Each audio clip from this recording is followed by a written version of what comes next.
Okay, अभी नहीं आया कोई। रुको रुको, अभी हमने नोटिफिकेशन नहीं हुआ है. 3 people have joined. 6. She is there. She's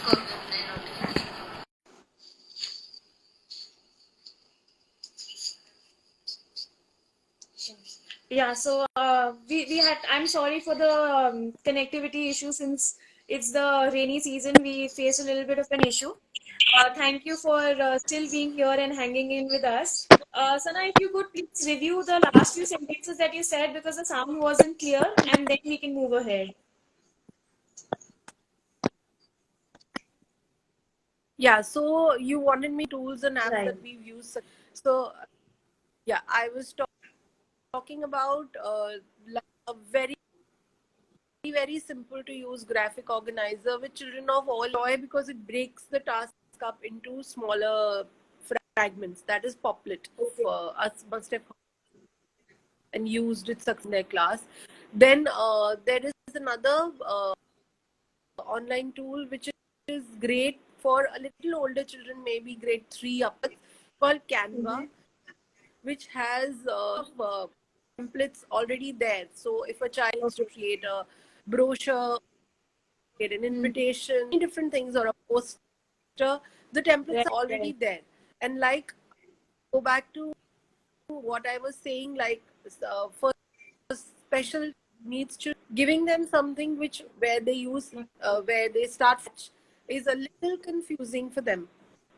So if we Okay. start with a template, they are able to put things in the right places and put the right words in the spaces provided, and they're able to complete the task much faster than if or we ask them to work from scratch. Then Mm-hmm. Okay. I 3D for 3D modeling, there is a tool called Tinkercad, which works amazingly well. It is again a web tool. It's free, Okay. which can be used by children, let's say again grade 3 upwards. For younger children, there is another great 3D modeling app called Empire. I Mm-hmm. have had a lot of fun with the younger children working upon and created a lot of stuff, which Right. Right. and again they were really excited about creating, and we printed there. Mm-hmm. Then if we move to coding is something which doesn't require any text skills.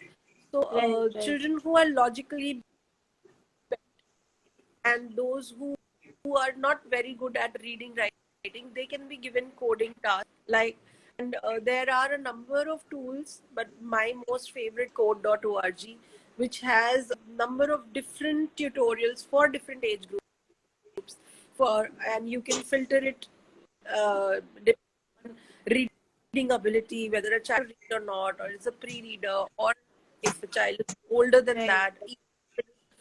Will find a number of different coding tasks depending on your you wish to teach, whichever level the Mm-hmm. child is on. So these are few things that have worked really well with us. And yeah, again, but I would still parents, I always end with this advice that it's very important to have a balance. Overdo Right. it, that yeah, technology really helps, and especially don't overdo the watching of videos. That is again consumption. We need to move from consumption to creation, where a Right. child is creating something of his own rather than consuming the information which is already there. So Mm-hmm. we need to start them gradually move towards creating stuff like coding or 3D modeling, or creating movies of their own, or just creating small posters, stories, digital stories. There are a number of very good tools for creating the stories and comic books. So it's important to move to creation rather than just consumption. And Right. watching videos is the worst form of using or consuming technology. I Okay. feel. Why I would you feel say that? Why do because you say it's that? not saying as a teacher. I'm saying as a parent, because sometimes for just fun. There, I have seen children addicted to YouTube. They go on Right. watching those things which they related to, like say Peppa Pig or things which don't have any learning element. So True. True. that is where I'm saying, not the Yeah. videos which Children are we not as teachers, always able to sift through what which is we as useful, teachers meaningful, and what isn't. guide. Right. So, Sana, I have a question over here Yeah, that, yeah. since So all the it's schools all around the world, they've moved to online learning, there are a lot of parents who are concerned that it is leading to a lot of screen time. So, what happens, how do you address that concern of parents? Because the academic teaching learning also has to continue, and we cannot, unfortunately, we cannot yet open the school, so it has to continue online. So, how do you create a balance with that? uh, see, I would be able to give you an example of our own school. This is a new concept for everybody in the world. We're not Right. prepared for it and moved on to this.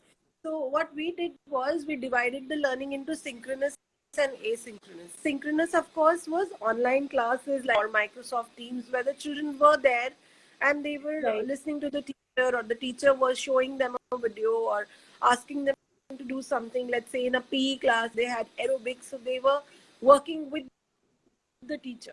But eventually, Right. they were watching the screen, right? If you look at the asynchronous part of it, asynchronous is where tasks are assigned to the children on any learning management system. In our case, in primary, we're using a tool called Seesaw, which is an amazing tool for assigning work, and are able to upload their work, and the teachers are able to review feedback there and then itself. So it's almost like Google Class or any other learning management. It is much more friendly for the younger age group. Right. Plus, Right. three children were able to use it, of course, with their parents' guide. So during these asynchronous tasks were not involving any screen time were assigned to them, like instrument or using body percussion to create music Okay. or drawing something and then posting it. So of course it required technology for posting and uploading the work, which was Right. Right. done more or less by the parents for younger students. But the student Right. was offline at that. Yeah, during the So this task. is Right. Right. how we maintain that balance. But yes, with these trying times, the screen time, yeah. So this time the screen time has been a concern, has been a huge concern for parents as well as schools, Mhm. because and they're trying to look for different innovative novel ways how to balance that out. So this is one way where we achieved it. But yeah, for students, if you look at 8-year-olds and upwards and 9-year-olds, like grade 4, 5, and then middle and senior school, there tends to be a lot of screen time. Yes. Right. And I think hopefully this will be over soon. Is it and balance Right. it with asynchronous tasks? Yes. So thank you, Sana. You've shared such lovely names with us of the tools. It's like, all we need to do is just go to Google, search for the names, download the apps, and, we can just get started with the teaching learning process. That has been really very helpful. And thank you for making us understand that, there's a difference between just consuming it blindly and using it as a creation process. So that I think that's really very important, and a few viewers really like your advice there. So thank you so much for being here and making us get all this insights and enlightening us today.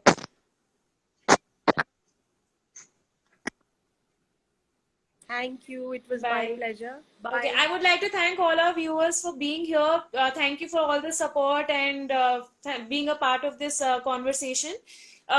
We would be putting the concluding points for all the three speakers by tonight. So please do see them. And like some of you requested for the names of some of the tools, we'll try to upload that as well, so that it helps you in the future as well. And I understand that there were some technical issues, so the sound wasn't very clear. So I will try to make sure that the most important snippets are uploaded as a poster. Thank you for being here. Thank you for being such a support. Thank you so much, everyone. Bye bye.